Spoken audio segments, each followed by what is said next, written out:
내게 필요한 건 오직 사람. 세상에서 제일 무서운 것은 다른 게 아니라 바로 사람이라는 말들을 합니다. 이 세상에 제일 어려운 일이 인간관계라고 말하는 사람들도 많아졌습니다. 그래서일까요?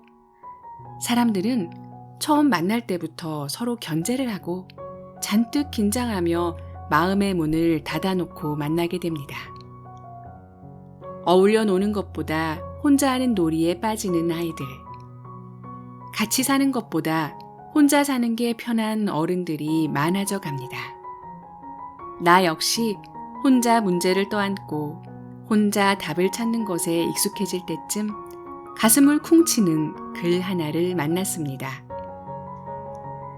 32살에 수혈을 하다가 에이즈에 감염된 자디아 에쿤다요는 긴 투병 생활 중에 이런 글을 남겼습니다. 내가 원하는 것은 함께 잠을 잘 사람, 내 발을 따뜻하게 해주고 내가 아직 살아있음을 알게 해줄 사람, 내가 읽어주는 시와 짧은 글들을 들어줄 사람, 내 숨결을 냄새 맡고 내게 얘기해줄 사람, 내가 원하는 것은 함께 잠을 잘 사람, 나를 두 팔로 껴안고 이불을 잡아당겨줄 사람, 등을 문질러주고 얼굴에 입 맞춰줄 사람, 잘 자라는 인사와 잘 잤느냐는 인사를 나눌 사람, 아침에 내 꿈에 대해 묻고 자신의 꿈에 대해 말해줄 사람, 내 이마를 만지고 내 다리를 휘감아줄 사람, 편안한 잠 끝에 나를 깨워줄 사람, 내가 원하는 것은 오직 사람. 희망보다 절망 쪽에 서 있을 때, 인생의 추위에 어깨가 움츠러들 때, 그럴 때 그리운 것은 역시 사람의 온기가 아닐까요? 생각만 해도 마음이 환해지는 대상이 있다는 것은 참 행복한 일입니다. 아무리 고달픈 현실이 있어도 지금 이 순간 그 사람과 함께 있을 수 있다면 그것으로 기쁜 일입니다. 지금 당신을 가장 필요로 하는 사람 곁에 계십니까? 당신의 따뜻한 손을 그에게 내밀어주고 계신가요?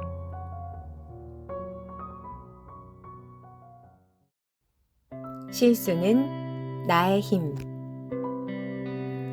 드라마 작가 선배가 있습니다.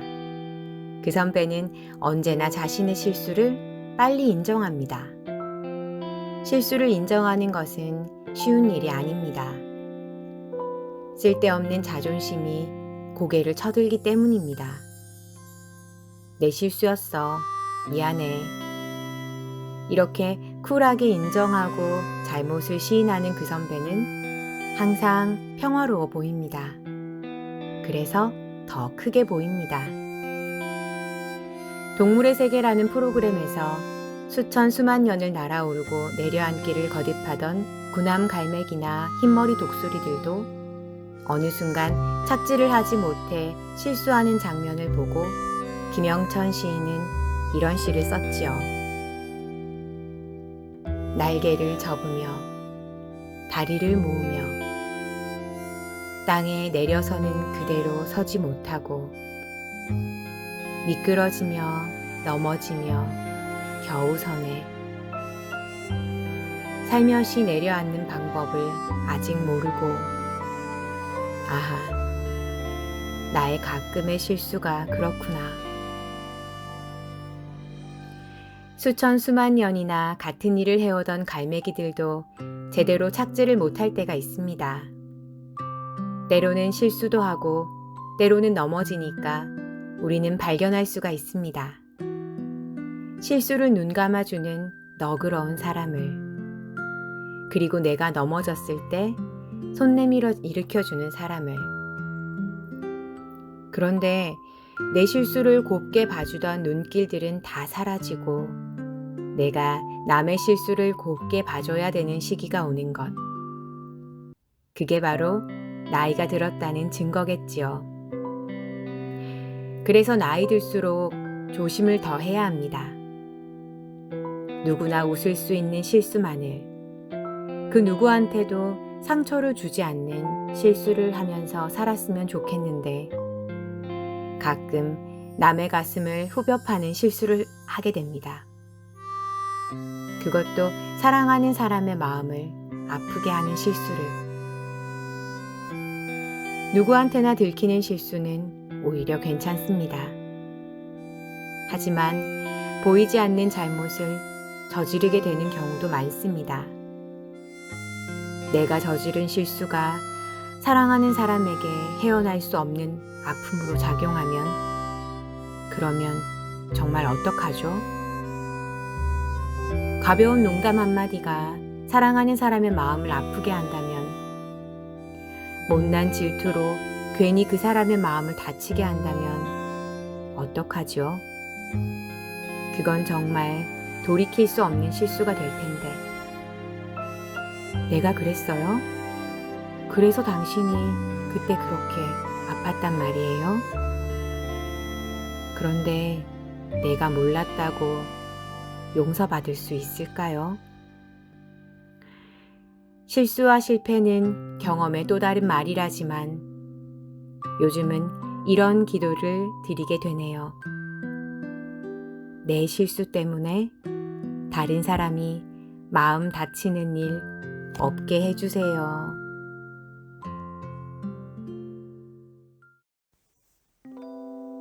나무늘보 내 친구.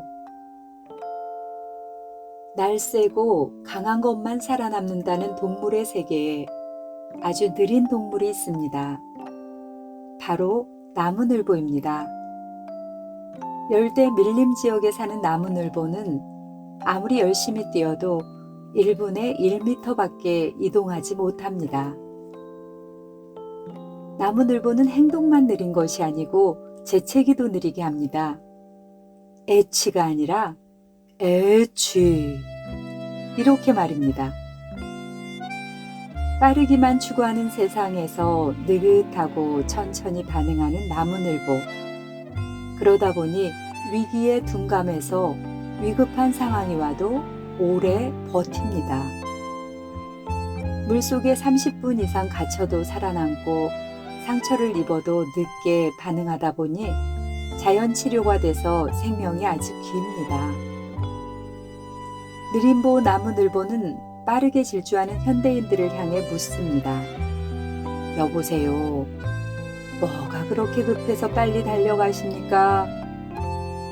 나무늘보 같은 친구가 있습니다. 그 친구는 언제나 바쁜 것 같지 않습니다.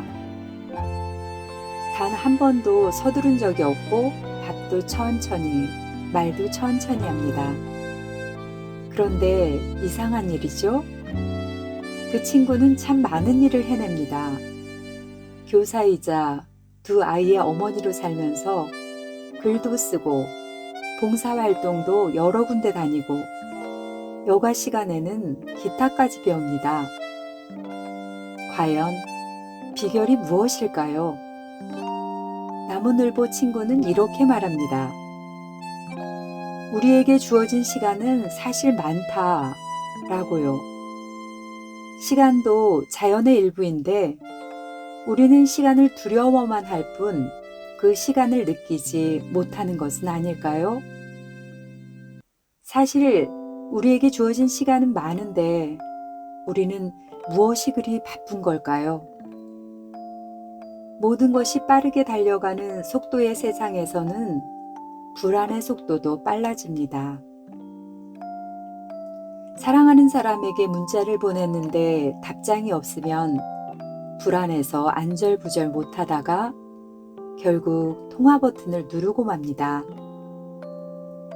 그 사람이 어떤 상황인지 고려해 볼 여유도 없이 그저 내 마음이 불안한 것만 머릿속에 가득합니다. 친구에게 이메일을 보냈는데 빨리 확인하지 않고 답을 받지 못하면 그 역시 불안해집니다. 그렇게 우리는 자신도 모르게 마음조차 속도전에 뛰어들어 버렸습니다.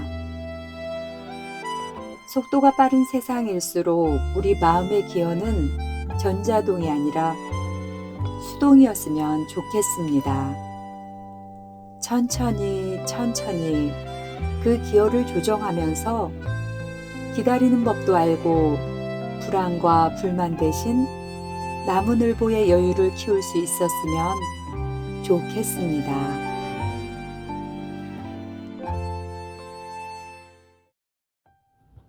천사를 만났습니다. 내 생일 무렵이 되면 세상에는 온갖 꽃등불이 켜집니다. 개나리, 벚꽃, 진달래, 목련. 봄꽃이 만발한 계절에 생일이 있으니 얼마나 행복하냐고 사람들은 말합니다. 하지만 세상이 아름다울수록 오히려 쓸쓸해지곤 했습니다. 세상 만물은 화려한데 나 자신은 보잘것없는 미물처럼 느껴지기 때문입니다. 그 해에도 생일은 다가왔고 힘든 시간들을 보내고 있었습니다. 되는 일은 하나 없고 주변 사람들은 곁을 떠나고 인생이 바닥을 치고도 다시 지하층이라는 것이 있어서 까마득한 나락으로 떨어지는 듯한 기분에 빠져 있었죠. 그날 방송국에 갔다가 알게 되었습니다. 오랜 시간 온 힘을 기울여 작업하던 드라마가 제작 취소 결정이 내려졌다는 사실을 말입니다. 그 드라마가 유일한 희망이었는데 그 희망마저 쓰러져 버렸습니다. 다들 나를 주저앉히고 거들떠 보지도 않는구나 싶어서 한없이 슬펐습니다.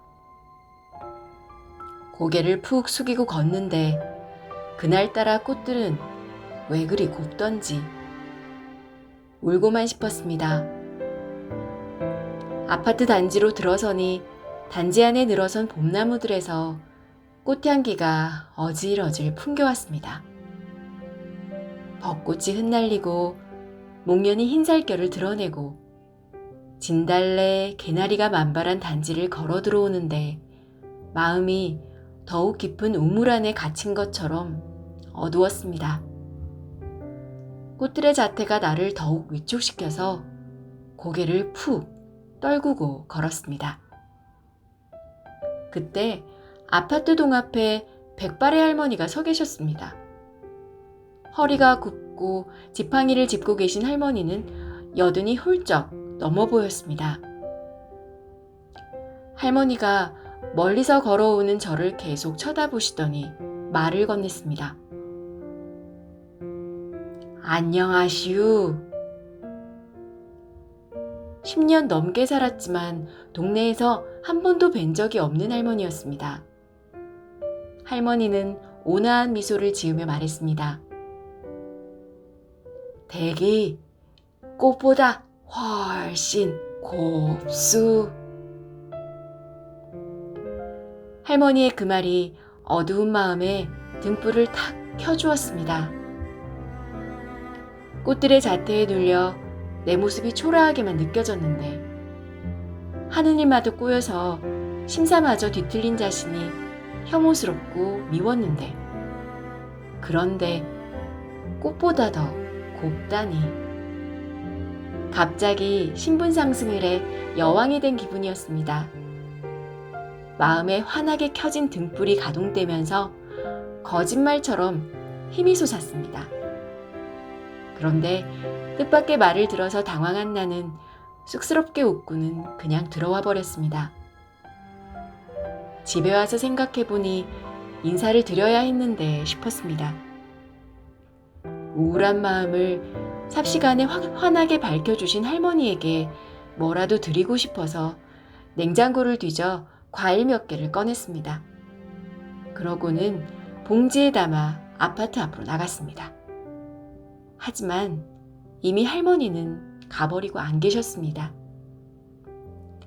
할머니가 저에게 말을 건넬 때 그 광경을 옆에서 본 경비 아저씨에게 물었습니다. 아까 그 할머니가 몇 호에 사시는 분이세요? 경비 아저씨는 고개를 갸웃거리며 대답했습니다. 글쎄요, 저도 오늘 처음 뵙는 할머니였어요. 경비 아저씨는 그 할머니가 우리 동네에 사는 분이 아닌 것 같다고 했습니다. 동네 분도 아닌 할머니가 구분어리를 하고 어떻게 여기까지 오셨는지, 왜 그 자리에서 물끄러미 나를 쭉 지켜보고 계셨는지 알 수가 없었습니다. 그 후로는 그 할머니를 뵐 수가 없었습니다. 문득 이런 생각이 들었습니다. 그 할머니는 혹시 천사가 아니었을까? 우울한 마음에 위로를 전해주려고 신이 잠시 내려보낸 천사가 아니었을까? 우리는 그렇게 매 순간 천사를 만나며 살아가는 건 아닐까요? 어두운 골목을 걸어갈 때 뒤에서 나와 보폭을 맞추며 동행의 기쁨을 전하는 천사를, 지하도를 건너갈 때 동전 바구니를 앞에 놓고 앉아서 도움의 기쁨을 전하는 천사를, 클렉슨을 울리는 마음 급한 나에게 먼저 가라며 양보의 미덕을 전해주는 천사를, 공원에서 두 손 잡고 걸어가며 가족의 소중함을 전하는 노부부 천사를, 지금 이 순간 우리는 천사를 만나고 있는지도 모릅니다.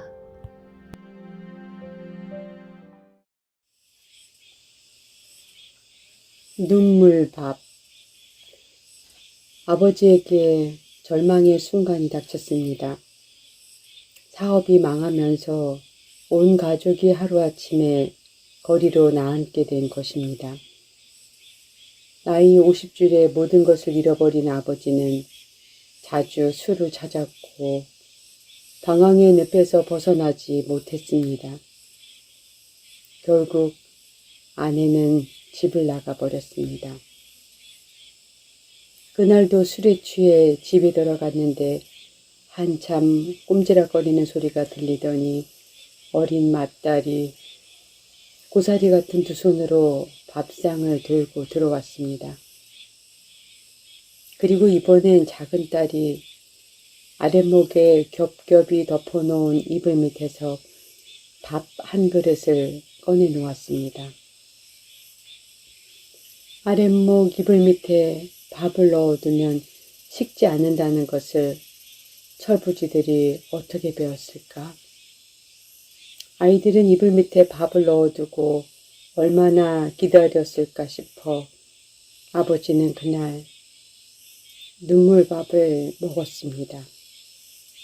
그 밥 한 그릇이 아버지를 다시 일어서게 했습니다. 아버지는 다시 일을 시작했고 힘들 때마다 그날 밤의 눈물밥을 떠올린다고 합니다. 어느 잡지에서 이런 사연을 읽다가 김진경 시인의 이팝나무 꽃 피었다 라는 시를 떠올렸습니다. 시인은 어머니의 밥을 떠올리며 이렇게 썼습니다. 촛불 연기처럼 꺼져가던 어머니, 밥?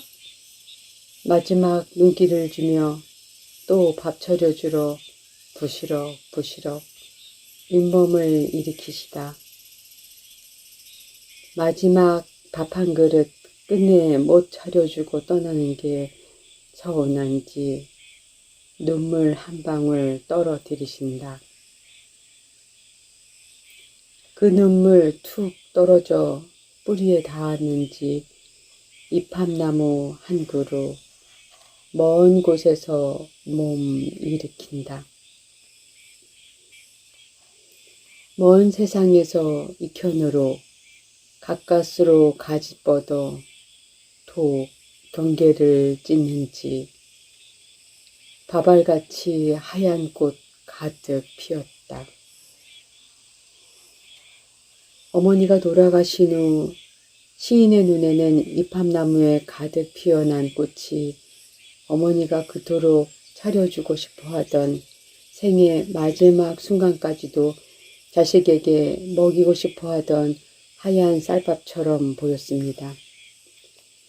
일에 실패해서 어깨가 축 처진 아버지에게 따뜻한 밥을 지어 숟가락을 들게 하는 어린 딸들, 마음이 뻥 뚫린 자식에게 밥을 지어 먹이며 몸이 시려야 슬픔도 이겨낸다고 하는 어머니, 밥상을 차려주는 것으로 사랑한다는 말을 대신하는 가족들, 그들이 있는 한 우리는 힘을 낼 수 있겠지요.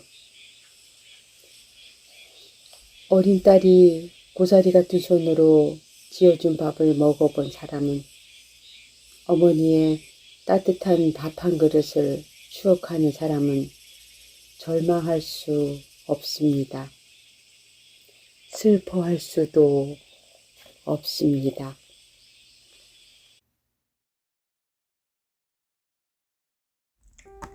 세상에서 가장 아름다운 세탁소. 이 세탁소에는 간판이 없습니다. 건물도 없습니다. 세탁기도 없습니다. 세탁소 주인도 없고 세탁을 하는 사람의 특별한 기술도 없습니다. 그런데 그곳에서는 이 세상에서 가장 아름다운 빨래들이 뽀송뽀송 햇살에 말려져 나옵니다. 이 세탁소는 과연 어디일까요? 전라남도의 작은 마을에 세탁소 하나가 열렸습니다. 이 세탁소는 아무나 손님이 될 수 없습니다. 고객의 조건이 까다롭습니다. 반드시 그 지역에서 홀로 사는 노인들이어야 하니까요. 세탁소는 동화 면사무소 옆 공터이고 세탁기는 빨간색 대형 고무대야입니다. 물을 공급하는 수도꼭지 대신에 장성 소방서에 소방차가 출동했습니다. 세탁소 기술자들은 자격증이 없습니다. 노인들에게 도시락을 배달하다 보니 몸이 불편한 어르신들이 눅눅한 이불을 덮고 계신 모습을 보고 이불 빨래를 결심했다는 사람들. 이들 자원봉사자와 면사무소 직원들이 바로 이 세탁소를 운영하는 기술자들입니다. 장성 3개 119 안전센터 대원들이 소방차를 3차례에 걸쳐 운행하며 작업을 지원하는 동안 자원봉사자들은 부지런히 이불 빨래를 했습니다. 그렇게 깨끗이 세탁된 이불은 햇살에 따뜻하게 말려져서 홀몸이신 노인들에게 되돌아갔습니다. 아마도 이불에 묻은 먼지와 얼룩만이 아니라 외로움과 지난날의 상처까지 깨끗이 세탁되었을 것입니다. 그리고 눅눅한 습기만이 아니라 슬픔과 아픔까지 초여름 햇살에 말끔하게 말랐을 것입니다. 그렇기에 이 세탁소는 세상에서 가장 아름다운 세탁소이면서 세상에서 가장 위대한 세탁소임에 분명합니다. 아름다운 세탁소 이야기를 신문에서 접한 그날은 하루 종일 기분이 참 좋았습니다. 한적한 마을의 면사무소 공터에 놓인 빨간 고무대야. 그 속에 맨다리로 들어가 부지런히 홀로 사는 노인들의 이불 빨래를 하는 사람들. 그 이불 빨래들이 6월의 햇살과 따사로운 바람에 뽀송뽀송 말라가는 풍경은 상상만 해도 흐뭇했습니다. 누군가를 돕는 일은 그리 많은 돈이 필요한 것도 거창한 재능이 필요한 것도 아닐 것입니다. 작은 도움이라도 내 손길이 필요한 것이 없는지 마음을 잘 기울여 보고 싶습니다.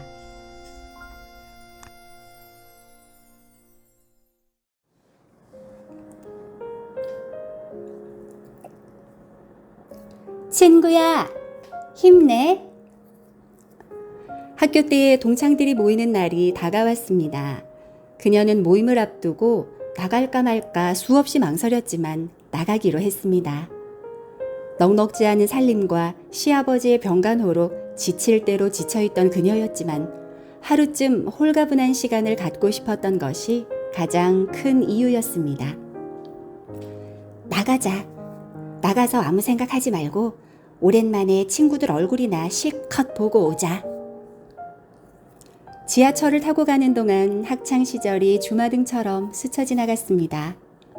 그 후 힘들게 하루하루 사느라 참 많이도 변해버린 자신을 느꼈습니다. 약속 장소에 들어서자 다른 친구들은 모두 나와 있었습니다. 한참을 이야기했고 많이 웃었습니다. 정말 오랜만에 복잡한 생각에서 벗어날 수 있었습니다. 가족들 저녁 지을 시간이 가까워서야 이제 그만 일어서자는 이야기가 나왔습니다. 그때 한 친구가 전혀 예상치 못했던 이야기를 꺼냈습니다.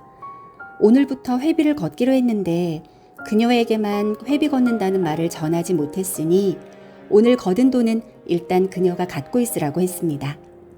일종의 침묵계라고 했지요. 이미 의논이 끝난 이야기였는지 돈이 거치고 그녀의 손에 쥐어지기까지 5분도 채 걸리지 않았습니다. 순식간에 일어난 일인지라 엉겁결에 회비를 받아들고 나와서야 그녀는 뭔가 이상하다는 생각이 들었습니다. 하지만 친구들은 이미 뿔뿔이 흩어진 뒤였습니다. 통장을 새로 하나 만들어 넣어둬야지 하다 말고 그녀는 그만 고개를 떨구고 말았습니다. 급한 사람은 써도 되고. 친구가 농담 삼아 던진 말이 그제야 귓가에 맴돌았기 때문입니다. 그날 모임은 우연이 아니었습니다. 그녀가 실직한 남편을 대신해 시아버지 병원비를 마련하느라 지금 무척 어려운 처지라는 사실을 친구들은 이미 알고 나왔던 것입니다. 눈물을 가득 머금은 채 그녀는 친구들과 인사를 나누며 헤어진 곳을 돌아다 보았습니다. 발걸음을 떼면 울음이 터질 것만 같아서 더 이상 걸어갈 수가 없었습니다. 어느 잡지에 실린 이 일화를 읽다가 나도 모르게 눈가가 따뜻해졌습니다. 친구가 형편이 많이 어렵다는 것을 알게 된 친구들이 자존심 상하지 않게 돈을 모아 건네는 풍경이 참 아름다웠습니다. 아름다운 것은 사람의 마음을 움직이는 힘을 지니고 있지요. 그 중에서도 우리 마음에 가장 큰 울림을 주는 것이 바로 사람이 만들어내는 풍경이 아닐까 합니다.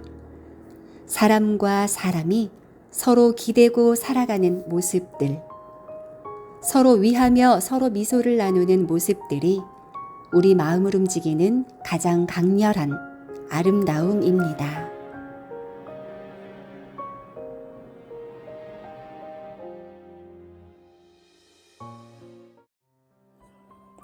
사과나무의 가르침. 항해사는 결코 바람의 방향을 마음대로 지배할 수 없습니다. 그러나 배의 돛은 마음대로 조절할 수 있습니다. 정원사는 꽃이 피고 지는 일을 마음대로 행할 수 없습니다. 그러나 꽃을 사랑할 수는 있습니다. 농부는 결코 자연의 섭리를 좌우할 수 없습니다. 그러나 씨를 뿌리고 거두는 일은 가능합니다. 사람은 비가 내리게 하거나 멈추게 하지 못합니다. 그러나 우산을 준비할 수는 있습니다. 어떤 절망의 순간에도 희망을 준비하는 사람, 어떤 증오의 대상에게도 사랑을 준비하는 사람, 그런 사람들을 더 많이 만나고 싶습니다. 그리고 나 역시 그런 좋은 이웃이 되고 싶습니다. 시인 롱펠로는 불우한 삶을 살았습니다.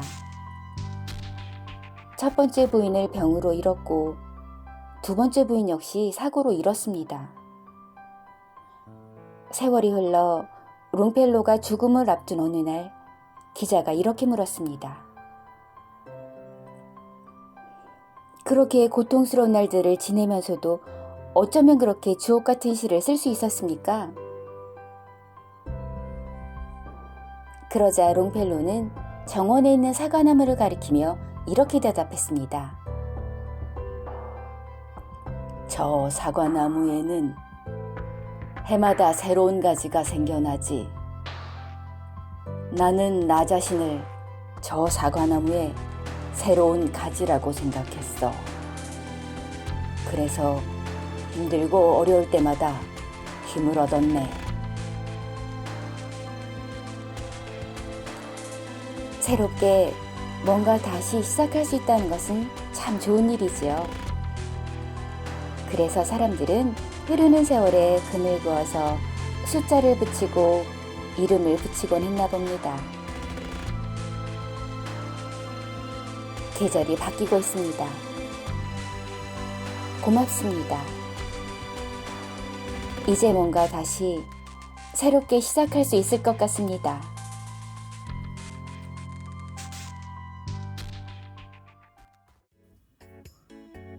주인님, 이제 좀 쉬세요. 60대 중반의 나이에도 활발하게 집회를 하는 존경하는 선배가 계십니다.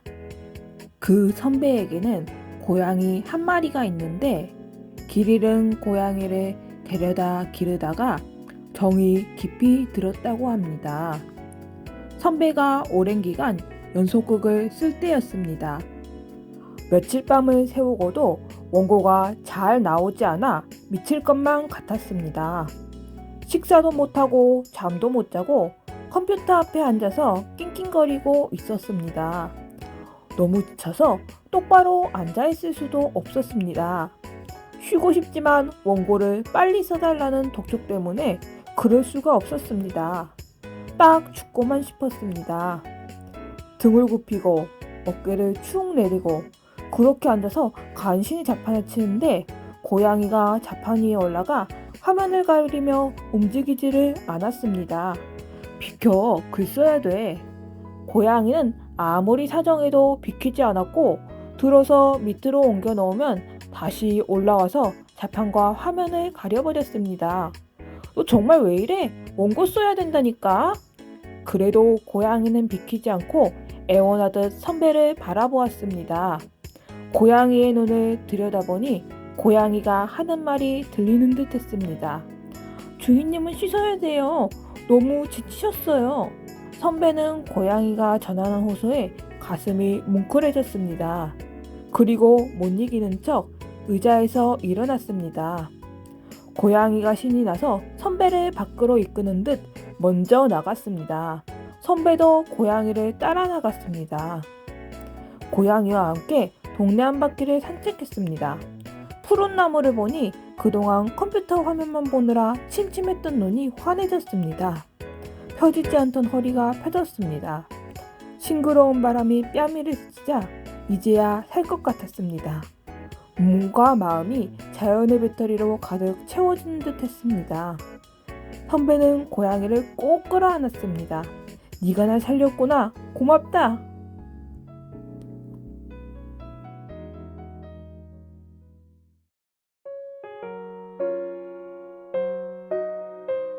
두려움은 적게, 희망은 많이.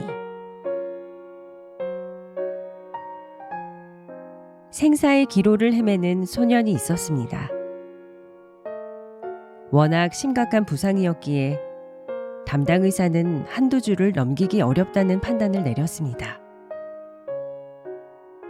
그런데 대학생 한 명이 며칠 동안 드나들더니 어린 소년이 기적같이 낫기 시작했습니다.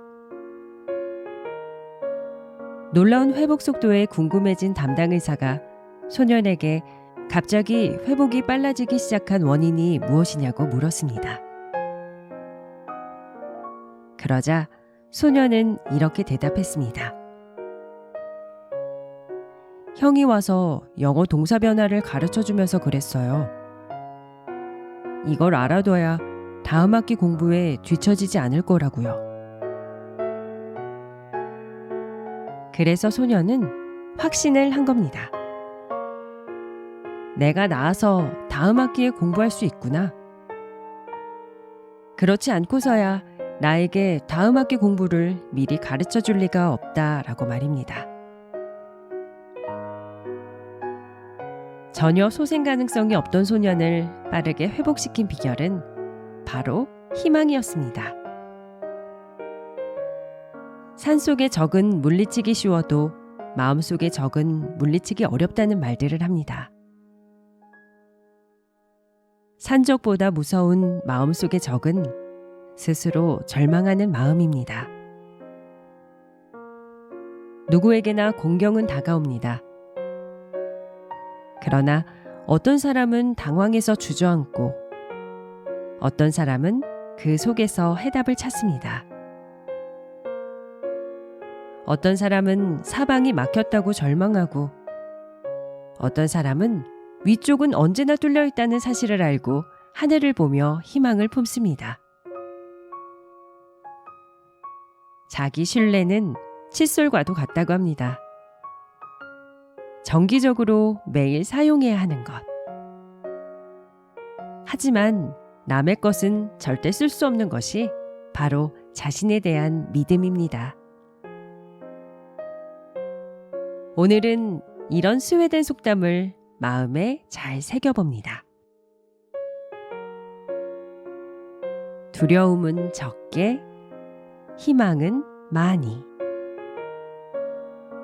먹기는 적게, 씹기는 많이. 푸념은 적게, 호흡은 많이. 미움은 적게, 사랑은 많이 하라. 그러면 세상의 모든 좋은 것이 당신의 것이다.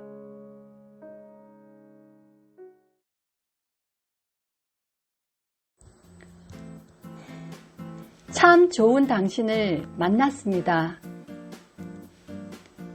출근 시간에 버스 정류장은 사람들로 북적였습니다. 요즘 세상 사는 모습이 다들 그러하듯이 서로 아침 인사를 나누는 사람은 찾아볼 수 없었습니다. 그때 버스가 도착했고 사람들이 버스에 오르기 시작했습니다. 그러자 운전사가 먼저 인사를 건넸습니다. 안녕하세요. 날씨가 덥죠? 승객들은 교통카드를 찍느라 제대로 인사도 하지 않았지만 운전사는 끝까지 한 사람 한 사람에게 인사를 건넸고 마지막으로 자 출발합니다 라는 예고방송까지 잊지 않았습니다. 버스가 차선을 바꿔서 정류장을 빠져나가려고 할 때 멀리서 한 남자가 버스를 잡기 위해 헐레벌떡 뛰어오는 모습이 보였습니다. 그러자 운전사는 가던 방향을 바꾸고 손님을 태웠습니다.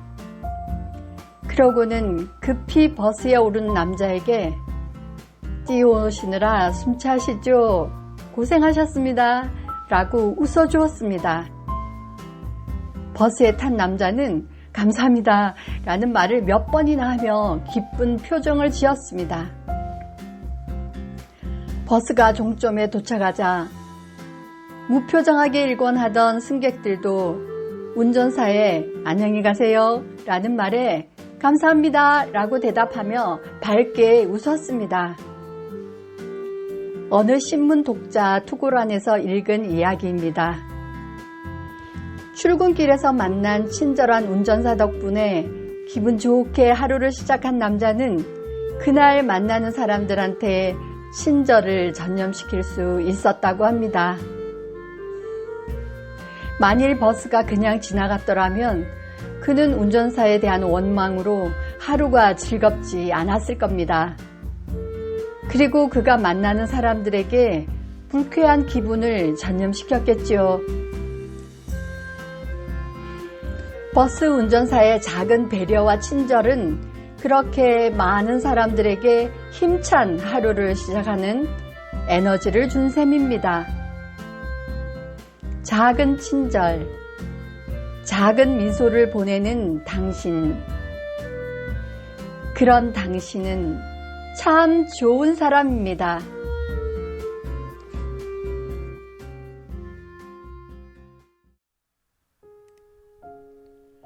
당신 생각을 켜놓은 채 잠이 들었습니다. 암선고를 받은 지 얼마 안 돼 세상을 떠난 친구는 참 아름다운 생을 살다가 갔습니다. 사랑을 했으니까요. 그 친구는 결혼하기까지 참 많은 어려움을 겪어야 했습니다. 가난한 집 딸에 학벌이 보잘것없다며 남자 집에서 반대가 심했습니다. 그 과정이 너무 힘들어서 친구는 포기하고 싶어 했습니다. 그러나 남자가 친구의 손을 잡고 끝까지 놓지 않았고 두 사람은 끝내 결혼에 골인했습니다. 그때는 두 사람 다 공부 중이었는데 시댁에서 학비 지원이 뚝 끊겨버렸습니다. 생활비 지원은 바랄 수도 없었습니다. 아내는 남편을 위해 학업을 그만두고 생활전선에 뛰어들었습니다. 남편이 학교를 그만두려고 했지만 아내는 굳고 말렸습니다. 그리고 접시 닦기부터 미용실 보조까지 안 해본 일 없이 하며 남편의 학비를 대고 생활비를 마련했습니다. 가난했지만 두 사람은 행복했습니다. 결혼한 지 20년이 지난 어느 날 그 친구를 만났습니다. 20년이 지났는데도 그 친구는 아직도 남편을 보면 가슴이 떨린다고 했습니다. 모여있던 친구들이 넌 남편을 보면 가슴이 떨리니? 난 치가 떨리는데 라며 깔깔 웃었습니다. 그 친구는 결혼하고 나서 살아갈수록 남편을 더 사랑하게 되었다고 고백했습니다. 그 친구의 얼굴이 참 행복해 보였습니다. 그러던 어느 날 충격적인 소식이 전해졌습니다. 친구가 암에 걸렸다는 것입니다. 청천벽력 같은 소식을 듣고 친구가 입원한 병원에 달려갔습니다. 그런데 친구의 남편이 비니 모자를 쓰고 있었습니다. 모자를 벗으니 남편의 머리는 파르르니 깎여 있었습니다. 놀란 얼굴로 머리가 왜? 라고 의문을 던지자 그는 씩 웃으며 대답했습니다. 재밌잖아요. 아무렇지도 않게 대답했지만 그의 눈에는 눈물이 맺혀 있었습니다. 아내가 항암치료에 들어가면 머리가 빠질 테니 자신이 먼저 머리를 밀어버린 것이었습니다. 광고도 아니고 영화도 아닌 현실에서 보는 그 광경에 가슴이 뭉클해졌습니다. 왜 친구가 아직도 남편을 보면 설렌다고 했는지 알 수 있었습니다. 친구는 사랑하는 사람의 살뜰한 배웅을 받으며 세상과 작별했습니다. 세상을 떠나는 그 순간에도 남편의 손을 꼭 잡은 채 세상을 떠나는 그 순간까지도 가슴 떨리는 사랑을 간직한 채 떠났습니다. 그렇게 평생 서로 사랑하는 부부의 모습이 참 아름답습니다.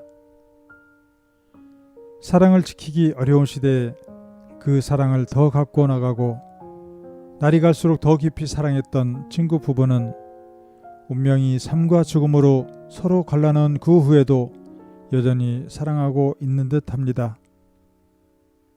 당신 생각을 켜놓은 채 잠이 들었습니다. 한민복 시인의 시 가을처럼 언제나 사랑을 켜놓은 채 잠들 테니까요. 뼛속 깊이 절절한 보고픔도 한시도 잊을 수 없는 그리움도 사랑은 사랑이니까요.